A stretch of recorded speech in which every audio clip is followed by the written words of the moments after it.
Hi friends, today we're going to be telling the story of Rumplestiltskin.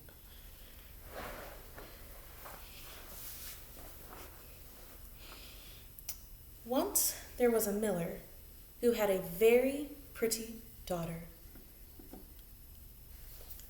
The miller had to go see the king on some business, and to make himself seem more important than he was, he bragged about how he had a daughter who could spin straw into gold.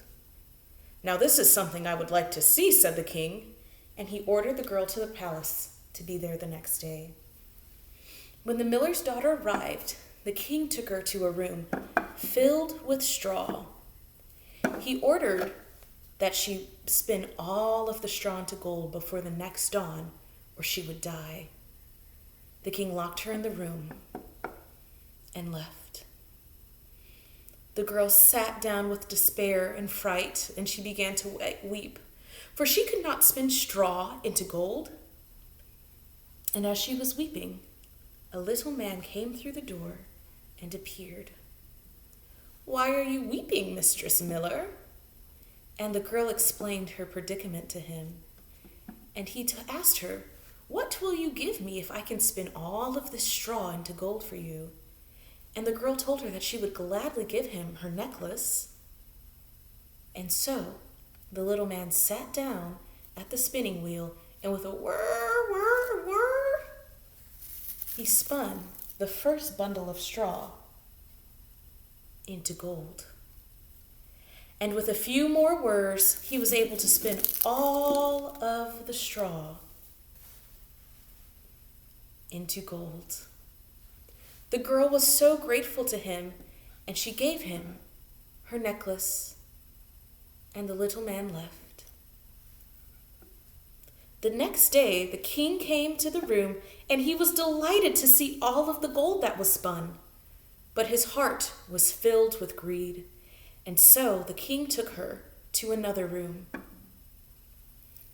And this room was filled with even more straw. And the king told the girl that if she did not spin all of the straw into gold before the next dawn, she would die. And the king locked her in the room, and he left. And the girl sank down again with despair and began to weep. And the little man showed up again, and he asked, "What will you give me this time if I can spin all of this straw into gold?" And the girl told him that she would gladly give him her ring if he could spin all of the straw into gold. And again the little strange man sat down at the spinning wheel, and with a whir he was able to turn the straw all into gold.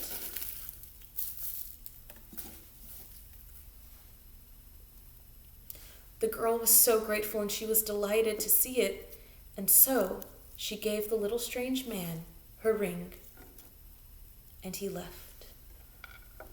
The next morning, the king was so happy again to see all of the gold that was spun, but his heart was still filled with greed, even more so this time. And so the king took her to a third room, and this room was filled with even more straw than the last time. And the king told her that if she was able to spin it all into gold, that she would never have to spin any more, and that she could marry him and become queen. But if she was not able to spin all of the straw into gold, she would die. And so the king locked her in the room, and he left. The girl again sat down and began to weep with despair. And the little man showed up and said, "What will you give me this time if you can spin all of the straw into gold?" And the girl began to cry and weep more, "For I have nothing left in this world to give." And the little man said, "Well, if you marry the king and become queen, you will have a child. I will spin all of this straw into gold if you give me your firstborn child." And the girl didn't know what else to do, and so she agreed to this. And so that night, the strange little man sat down again, and he spun all of the straw into gold. And he left. And the next dawn, the king came and was so delighted to see all of the gold. And he kept his promise and agreed to marry the girl. The girl was proud to become queen, and she was so happy. And within a year's time, the queen had a child. The queen was so happy, and she loved her baby. And she was astonished when that very same night, the strange little man appeared. He demanded that he give her the child that she had promised. And the queen wept and she cried, and she promised him that he could have any treasure in the world. The man took pity on her, and he said, "If you can guess my name in 3 days' time, I will let you keep the child." And so he left.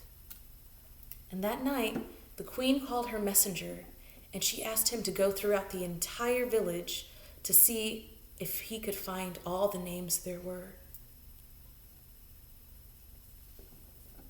And so that night, the strange little man appeared again, and she asked, "Is your name Caspar, or Melchior, or Balthazar?"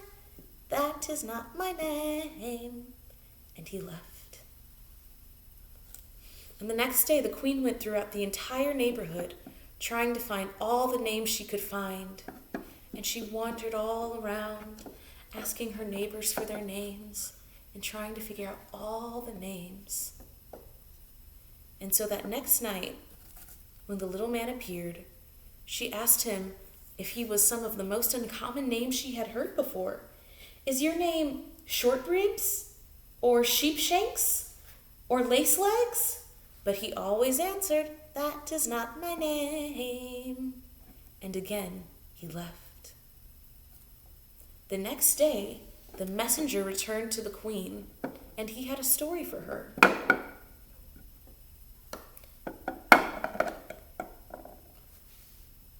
Although he had not found any new names, he had a strange story to tell her.